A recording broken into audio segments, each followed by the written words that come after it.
اعوذ باللہ من الشیطان اللعین الرجیم بسم اللہ الرحمن الرحیم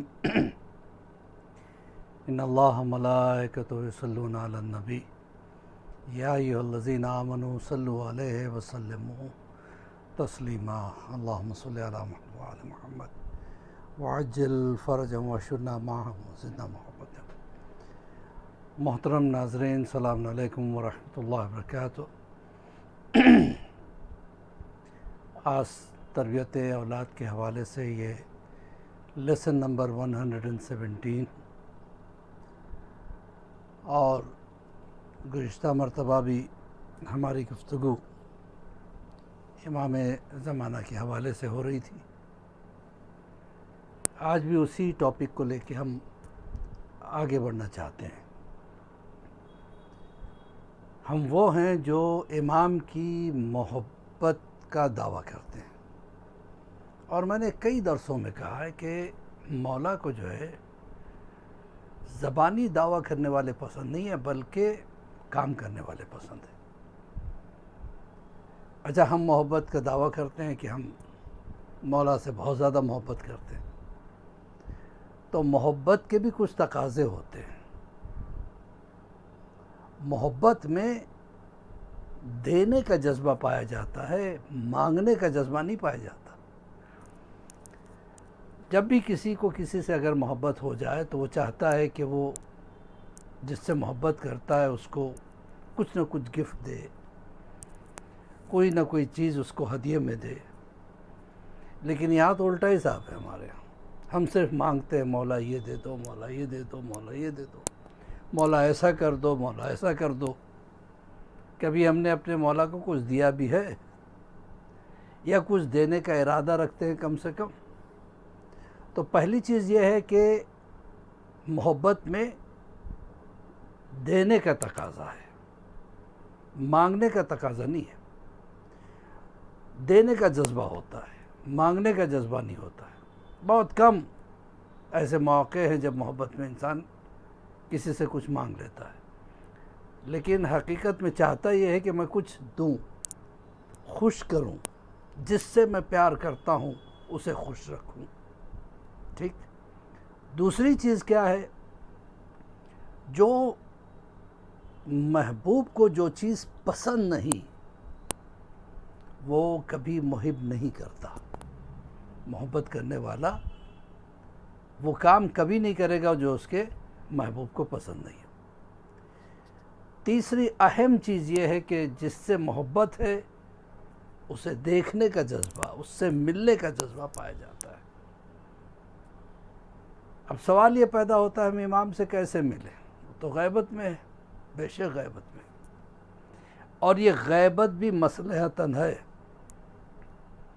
دشمنوں سے بچانے کے لیے امام کو غیبت میں اللہ نے رکھا ہے۔ تو پتہ چلا یہ غیبت دشمنوں کے لیے ہے، دوستوں کے لیے نہیں ہے، جو واقعاً امام کے دوست ہیں، جو واقعاً امام کے چاہنے والے ہیں۔ اور انہوں نے ملاقاتیں بھی کی ہے۔ ملاقات امام زمانہ ایک کتاب ہے پوری جس میں کئی لوگوں نے ملاقاتیں کی ہیں، ان کے واقعات بیان کیے گئے۔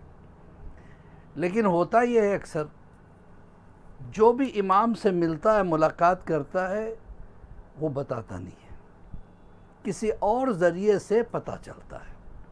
جیسے مقدس اردبیلی، آج سے 550 سال پہلے کے عالم دین، لیکن آج بھی بچہ انہیں ان کے نام سے جانتا ہے۔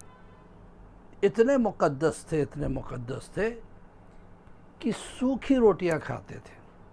غربت تھی، عالم غربت میں کبھی کھانا نصیب ہوا، کبھی نصیب نہیں ہوا، لیکن امام کے اتنے چاہنے والے، اتنے سچے اور اچھے چاہنے والے، کبھی ان کی نماز شب قضا نہیں ہوتی تھی۔ ایک شاگرد کہتا ہے کہ میں نے دیکھا مقدس اردبیلی آدھی رات کو کنویں کی طرف جا رہے تھے، میں پیچھے ان کے چلا، دیکھا کہ انہوں نے ڈول ڈالا اور جب کھینچا تو پانی نہیں آیا۔ وضو کرنا چاہتے تھے، پانی کے بجائے جواہرات، ہیرے، لال، موتی، یاقوت، پتہ نہیں کون کون سے پریشیس سٹونز جو ہے نا نکلے. دیکھا، آسمان کی طرف دیکھا، یوں کیا، اس کے بعد اس کو الٹ دیا. اکیلے تھے اور وہ چاہتے تو رکھ سکتے تھے کیونکہ سوکھی روٹیاں کھاتے تھے. اگر رکھ لیتے تو پھر سوکھی روٹیاں کھانے کی ضرورت ہی نہیں تھی ان کو. الٹ دیا، دوسری مرتبہ ڈول ڈالا، پھر نکالا تو پھر جواہرات نکلے. کہ پروردگار مجھے پانی چاہیے وضو کے لیے، جواہرات نہیں چاہیے. مجھے زر و جواہرات نہیں چاہیے، وضو کے لیے پانی چاہیے. میں تیری قربت چاہتا ہوں، مجھے دولت نہیں چاہیے. پھر الٹ دیا، اس کے بعد پھر تیسری مرتبہ نکالا تو پانی نکلا. وضو کیا، اللہ تیرا لاکھ لاکھ شکر ہے کہ تو نے مجھے وضو کے لیے پانی دیا. اچھا، وضو میں بھی انسان تصور کرے، جب چہرے پہ پانی ڈالتا ہے تو نیت یہ رہے جو بھی ہے، جیسے نیت قربت کی نیت سے وضو ہے تو قربت کی نیت سے آپ دن بھر وضو سے رہ سکتے ہیں. باوضو رہنے کا بہت زیادہ ثواب ہے. جب چہرے پہ پانی ڈالو تو یہ کہنا کہ پروردگار میرے چہرے کو کبھی شرمندہ نہ کرنا کسی کے سامنے، اسے نورانی بنا. اور اس کے بعد جب ہاتھوں پہ پانی ڈالو، دائنے ہاتھ پہ ڈالنا تو کہنا کہ پروردگار مجھے میرے نامہ اعمال قیامت میں میرے دائنے ہاتھ پہ دینا. اور جب بائیں ہاتھ پہ پانی ڈالو تو کہنا بائیں ہاتھ میں نامہ اعمال نہ دینا. اور مسح کرنا تو یہ کہنا پروردگار میرے سر کو کبھی کسی کے سامنے شرمندگی سے نہ جھکا.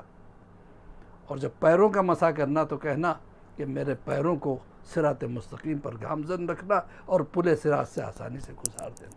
یہ تصور رہے تو بہت زیادہ ثواب ہے.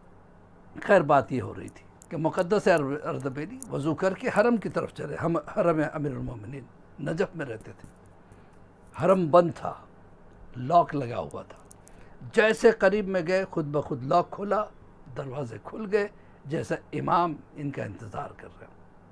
یہ اندر گئے، شاگرد کہتا ہے میں چھپتا چھپاتا گیا، دیکھا کہ مقدس اردبیلی کی آواز آئی، مولا یہ مسئلہ پوچھنا چاہ رہا ہوں، یہ مسئلہ پوچھنا چاہ رہا ہوں. اندر سے آواز آئی، مقدس میں چاہتا ہوں یہ مسائل تم اپنے وقت کے امام سے پوچھو. جاؤ کوفے کی مسجد میں، اس وقت وہ محراب عبادت میں ہے. مقدس اردبیلی وہاں سے سیدھے کوفے کی مسجد پہنچے. شاگرد پیچھے پیچھے چلا. وہاں چل کے پھر امام سے ملاقات کی اور امام سے سوال و جواب ہونے لگے اور امام ان کے جوابات دینے لگے.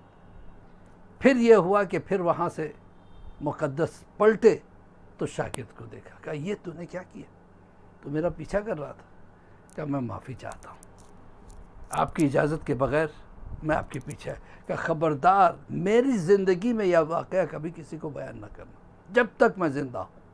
ہاں، اگر میری سانس رک جائے اور میں دنیا سے گزر جاؤں تو تجھے اختیار ہے. تو امام اپنے دوستوں سے ملتے ہیں، اپنے چاہنے والوں سے ملتے ہیں.